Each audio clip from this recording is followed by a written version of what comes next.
मुख्यमंत्री डॉक्टर मोहन यादव ने केंद्रीय रक्षा मंत्री राजनाथ सिंह के साथ जबलपुर में T series tank overall project का भूमि पूजन किया। सीएम ने कहा कि इस ओवरऑलिंग परियोजना से जबलपुर एक बार फिर देश के रक्षा मानचित्र पर अपनी सामरिक और औद्योगिक क्षमता सिद्ध करेगा। और आज यहाँ इस स्थान पर एक बड़ा निर्णय हो रहा है। और बड़ा निर्णय वास्तव में हमारे लिए कल रक्षाबंधन है, लेकिन सच में आज ये रक्षा का संकल्प बॉर्डर के लिए नए प्रयोग के साथ हो रहा है। जोरदार अभिनंदन करें टी सीरीज के लिए। भारतीय सेना का डिफेंस सिस्टम अपने रक्षा के नए संकल्प के बलबूते पर एक नए दौर के अंदर प्रवेश कर रहा है। मुख्यमंत्री डॉक्टर मोहन यादव ने कहा कि रक्षा मंत्रालय के इस प्रोजेक्ट से न केवल रक्षा उपकरणों की आत्मनिर्भरता बढ़ेगी, बल्कि महाकौशल क्षेत्र में प्रत्यक्ष और अप्रत्यक्ष रोजगार के अनेक नए अवसर भी सृजित होंगे। 500 करोड़ के नए प्रोजेक्ट के लिए जोरदार अभिनंदन करें। माननीय रक्षा मंत्री जी के माध्यम से हमारे राज्य के अंदर निवेश को लेकर के माननीय रक्षा मंत्री जी हम लगातार प्रयास कर रहे हैं। राज्य के युवाओं को रोजगार की दृष्टि से, राज्य की आर्थिक समृद्धि के लिए, भविष्य के बढ़ते भारत के कदम के साथ मध्य प्रदेश भी कदम से कदम मिला के चले, इस दिशा में हम जब काम देखते हैं। मुख्यमंत्री डॉक्टर मोहन यादव ने कहा कि मध्य प्रदेश हर क्षेत्र में निरंतर प्रगति के पथ पर आगे बढ़ रहा है। प्रदेश में निवेश के नए अवसर बढ़ रहे हैं और युवाओं के लिए रोजगार के नए द्वार खुल रहे हैं।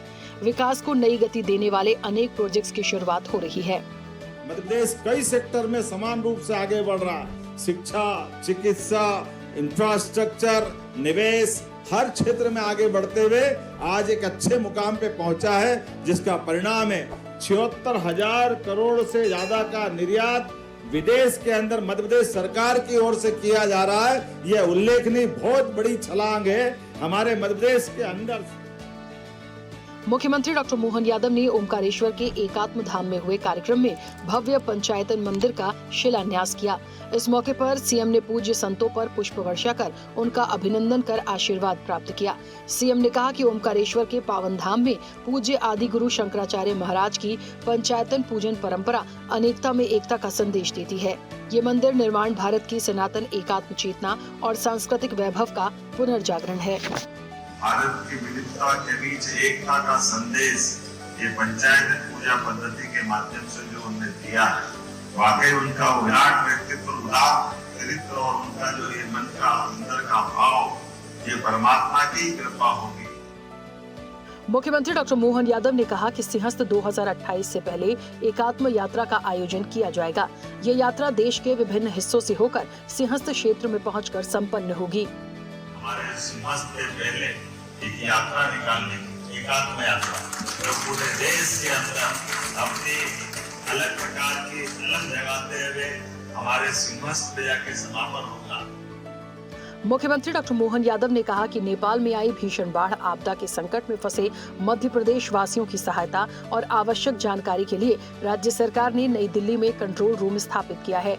नेपाल में यात्रा पर गए मध्य प्रदेश के नागरिक और उनके परिजन आवश्यक सहायता और जानकारी के लिए कंट्रोल रूम के हेल्पलाइन नंबर 01126772005 पर और व्हाट्सएप नंबर 9818963273 पर संपर्क कर सकते हैं। इसके अतिरिक्त ईमेल recp1mpbhavan@mpgov.in पर भी सूचना दे सकते हैं।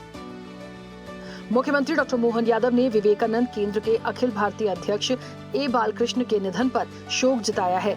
सीएम ने कहा कि बाबा महाकाल से प्रार्थना है कि दिवंगत को अपने श्री चरणों में स्थान दें और परिजनों, शुभ चिंतकों को यह अपार दुख सहने की शक्ति प्रदान करें।